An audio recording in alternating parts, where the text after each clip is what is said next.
Have you ever wondered how that tiny black and white square on your product, restaurant menu, or concert ticket can instantly open a website, show a video, or make a payment? QR codes have become such an everyday part of our lives that we often take them for granted.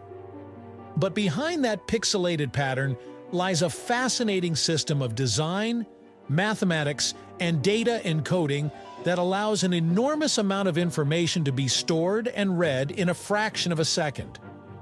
So today, let's decode the mystery. How exactly does a QR code work?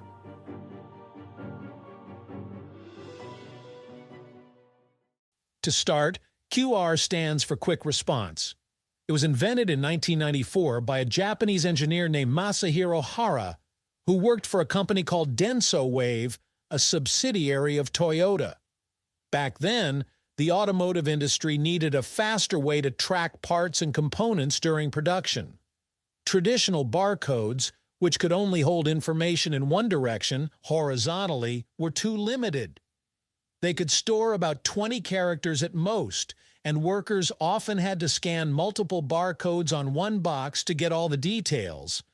Hara wanted something that could hold hundreds of times more data, be scanned from any angle, and be read quickly. That's how the two-dimensional barcode, or QR code, was born. Unlike a regular barcode, which stores data only in vertical lines, a QR code uses both horizontal and vertical axes to encode information. That's why it looks like a grid of squares rather than a set of lines. You can think of it as a matrix made up of tiny modules, those black and white dots, that represent binary code. Each black square represents a 1, and each white square represents a 0. When arranged together, these 1s and 0s form patterns that correspond to letters, numbers, or even entire web addresses.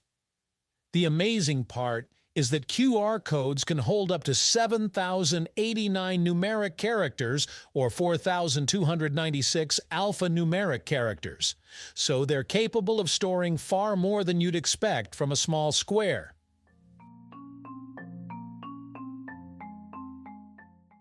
If you look closely at a QR code, you'll notice some distinct features. The 3 large squares in the corners are called position markers. They allow a camera or scanner to detect the orientation of the code, whether it's upside down, sideways, or tilted. There's also a smaller square called the alignment pattern that helps correct distortion when the code is scanned from an angle.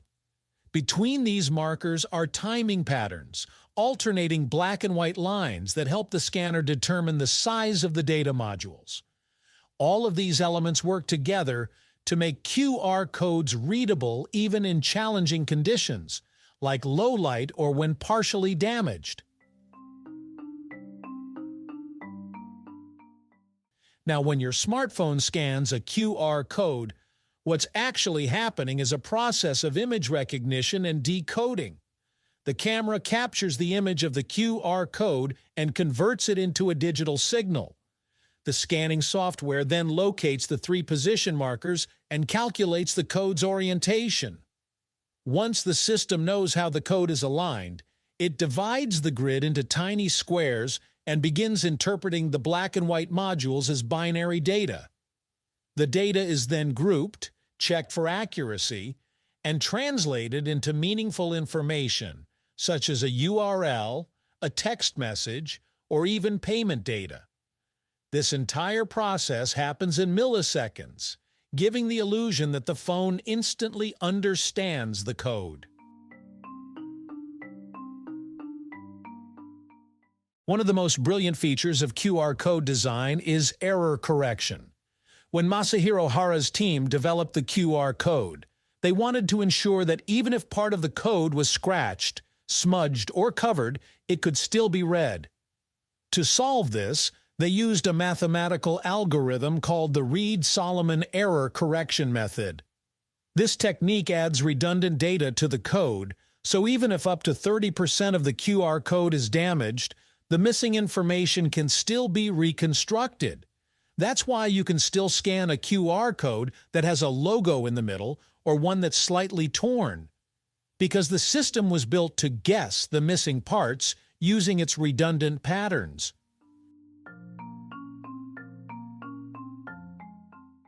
You might be surprised to learn that QR codes don't actually contain the website or data itself. They contain a link or a reference. For example, when you scan a QR code that opens a website, what's stored in the code is a URL, not the actual web page. The QR scanner simply reads that link and tells your device's browser to open it. This makes QR codes very efficient for marketing, payments, and event access because they serve as a bridge between the physical and digital worlds. QR codes have evolved far beyond their original industrial use. Today, they're everywhere, from restaurant menus and product packaging to vaccination cards and airline boarding passes. During the pandemic, their use skyrocketed because they allowed for contactless interaction. Businesses started using them for menus, payment systems, and digital check-ins. Even artists have used QR codes in creative ways, embedding them in murals or sculptures that lead viewers to digital art or videos. But QR codes aren't perfect. Because they're so widely used, they've also become targets for scams. Cybercriminals can replace legitimate QR codes with malicious ones that lead to phishing sites or fake payment portals. That's why it's important to be cautious when scanning codes in public places, especially if they look tampered with or pasted over another one. Despite those risks, the beauty of the QR code lies in its simplicity and versatility. It's a design that merges geometry, information theory, and practical usability in a way that has stood the test of time. From factory floors to smartphones, from Japan to the entire world, the humble QR code has transformed how we interact with information. It's not just a pattern of black and white squares, it's a language of data, built for speed, accuracy, and accessibility. So next time you scan a QR code, take a second to appreciate what's happening behind the scenes. That little square isn't just opening a link, it's performing complex decoding, orientation detection, and error correction in the blink of an eye. A true marvel of modern engineering, hidden in plain sight.